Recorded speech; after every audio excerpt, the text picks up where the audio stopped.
In the vast expanse of the cosmos, where stars burned like distant lanterns and planets drifted in silent orbits, there existed a species known as the Valith, tall, slender beings with skin that shimmered like liquid silver under starlight.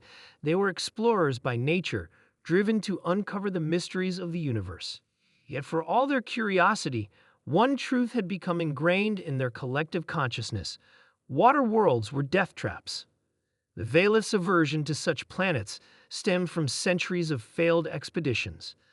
Their physiology was ill-suited for environments dominated by liquid. Immersion caused their sensitive epidermis to deteriorate rapidly, leaving them vulnerable. Moreover, the unpredictability of aquatic ecosystems made these planets seem hostile and treacherous.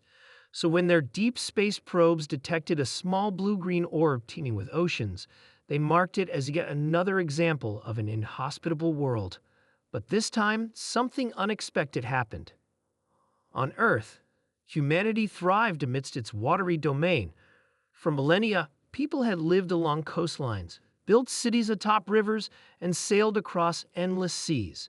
While other civilizations might have viewed Earth's abundance of water as a liability, humans saw it as life itself, a source of nourishment, trade, wonder, and even salvation. It was this unique perspective that would eventually capture the attention of the Valith.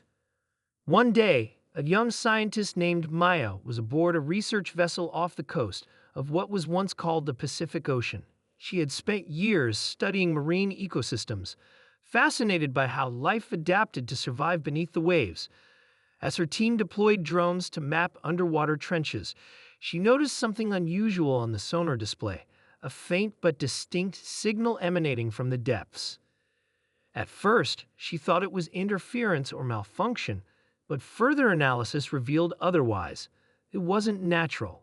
Mia alerted her colleagues, and soon the entire crew was buzzing with excitement. Whatever it was, it pulsed rhythmically, almost like a heartbeat. The decision was made to send down a submersible to investigate. Inside the cramped craft, Mia watched as the dark waters pressed against the reinforced glass, lit only by the vehicle's floodlights. Then, at last, they found it, a sleek, metallic object partially buried in the sediment. Its surface gleamed despite being submerged for who knew how long, untouched by corrosion. Back on land, news of the discovery spread quickly. Governments scrambled to assess whether it posed a threat, while scientists debated its origins. Among them was Leo, an astrophysicist who specialized in extraterrestrial phenomena. When he examined the artifact, his eyes widened. "This isn't human," he said simply, his voice tinged with awe. "It's alien."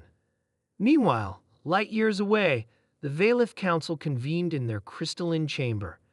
The data from their probe had returned, confirming not only the presence of intelligent life on Earth, but also evidence of interaction with their abandoned technology. This revelation sparked heated debate. Some argued that contact should be avoided. Others believed it was an opportunity too significant to ignore. Ultimately, the Council decided to dispatch an envoy, not to conquer or colonize, but to observe. The envoy arrived silently, cloaked in advanced stealth systems designed to avoid detection. They watched as humans studied the artifact, marveling at the ingenuity displayed by this seemingly primitive species. What intrigued them most, however, was humanity's relationship with water. Unlike any civilization they had encountered before, humans had not merely tolerated their planet's aquatic environment, they had embraced it. From aquaculture to renewable energy harnessed from tides, humans demonstrated an unparalleled ability to coexist with their surroundings. Curiosity overtook caution. The Valith chose to reveal themselves, initiating first contact through a carefully crafted message broadcast globally. The announcement sent shockwaves through every corner of Earth. People gathered around screens, staring in disbelief as an ethereal figure appeared, speaking in halting but clear English. "We are the Valith," the being began. "We come seeking understanding." At first, fear gripped many. Centuries of science fiction had conditioned humanity to expect hostility from extraterrestrials. But as the Valith shared their story, their struggles, their fears, their misconceptions about water worlds, something remarkable happened. Empathy bridged the gap between species. Leo became one of the key figures in facilitating communication. Working alongside Maya, he helped establish a dialogue that transcended language barriers. Together, they introduced the Veilith to Earth's wonders: coral reefs bursting with color, schools of fish moving in perfect synchrony, and the sheer majesty of open oceans stretching beyond the horizon. Slowly, the Veilith began to see water not as a threat, but as a source of beauty and resilience. Over time, the exchange of knowledge transformed both civilizations. The Veilith shared technological advancements that could revolutionize human society, from sustainable energy solutions to medical breakthroughs. In return, humans taught the Veilith how to adapt to aquatic environments, developing protective suits that allowed them to explore underwater without harm. Through collaboration, they uncovered ancient ruins hidden beneath the waves, remnants of a forgotten era that hinted at the interconnectedness of all life. Yet perhaps the greatest gift humanity offered was perspective. By showing the Veilith the harmony possible between sentient beings and their environment, humans inspired a cultural shift within the alien species. No longer did they view water worlds as death traps. Instead, they recognized them as cradles of potential.